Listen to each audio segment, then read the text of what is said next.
I want to welcome you on behalf of the court system here in Lincoln County, on behalf of the County Commission, on behalf of the probation office and the prosecutor, and everyone else that's in this loop.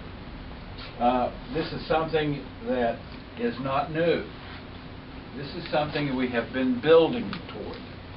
And if they ever get out of the bank building down there, we may take it over. You should take it over before they get out. All right. Well, if the economy doesn't get any better, we may do that. Now, and there comes my boss. That's it. In regard to this facility, you've heard all the things we have said, I'm sure, when we dedicated the previous facility about the program, how it works, how important it is, and how it not only benefits the individual, but it benefits our community. It's one way of integrating the people who have had problems back into society without the costs and expense that's necessarily associated with sending the people to the regional jail or the penitentiary. Now, here in this facility, we have enhanced and hope to enhance the program and its operation.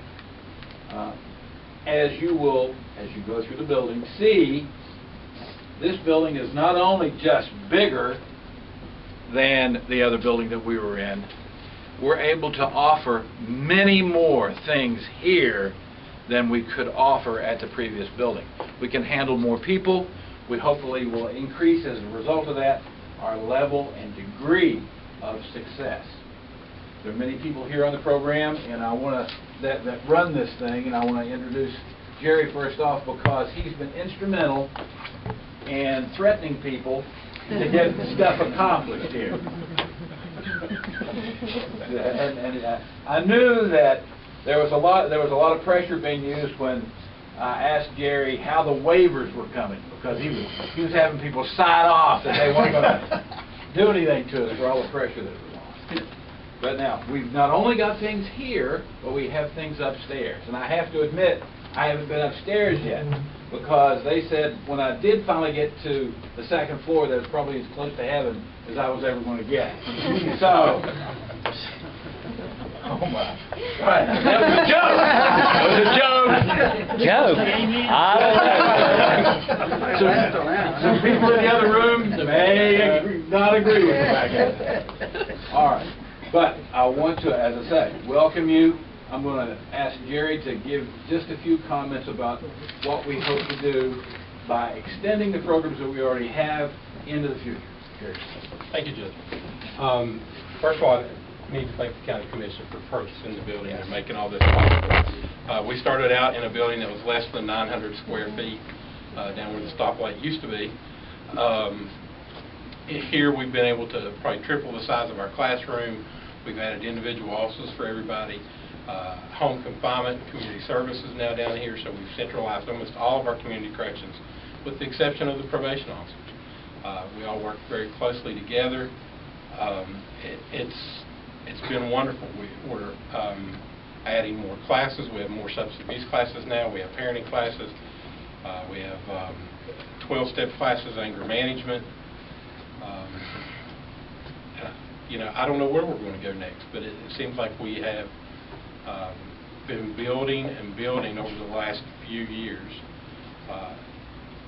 With that, you know, I hope the community understands that, you know, most of the people we work with are nonviolent offenders, and that's also the same people that are going to prison for the most part in the state of West Virginia at the cost of $24,000 per year.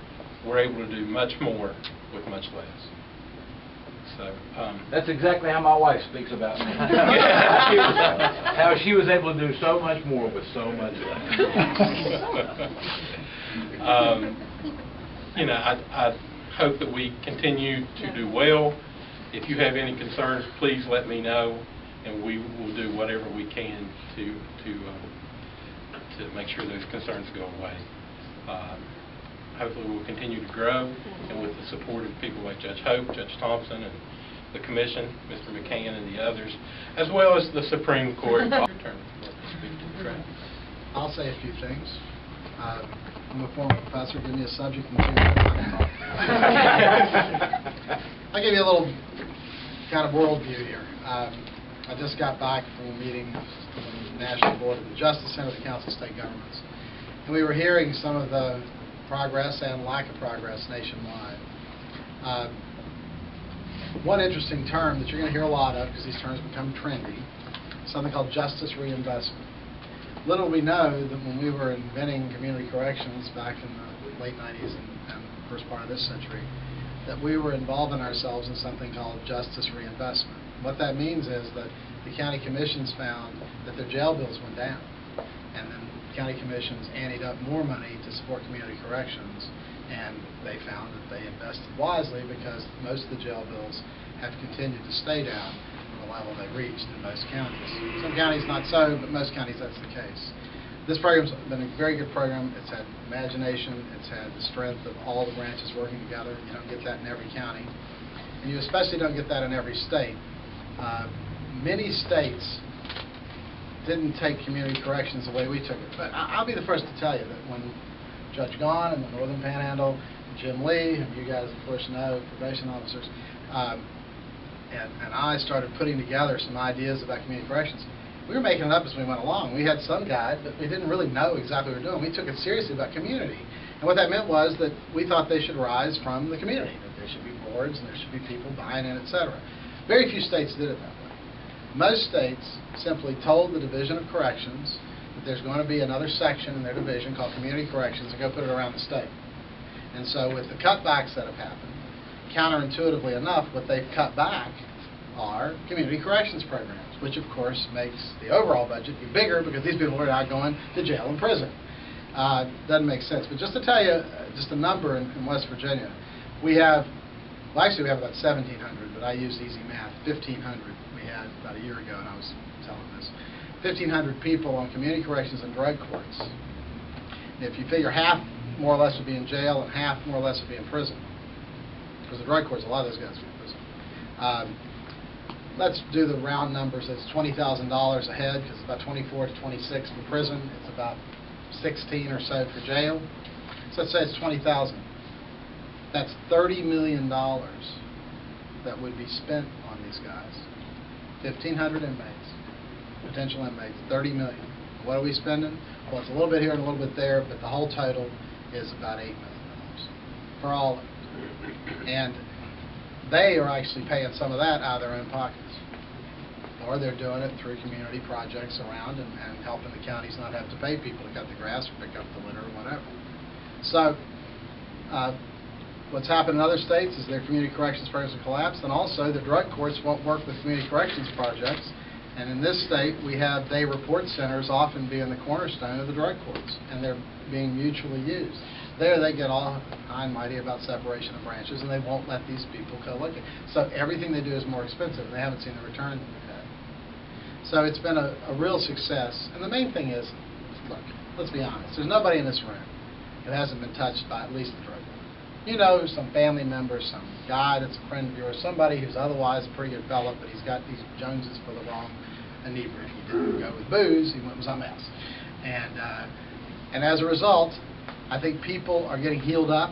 Families are respecting that, and they respect the office holders who had the courage to go out and say, you know, we can't lock up everybody we're mad at anymore. We don't have the money, and it doesn't make sense anymore. We have a better chance of success with these guys to turn their lives around. And then Grandma starts to really love the county commission for doing it, love the judge for doing it, etc. And Grandma votes. So that's been the progress, and it's been extraordinary. But the people on the ground get it done. So I can thank everybody who's already been thanked, but I'll say it generally. You've done great.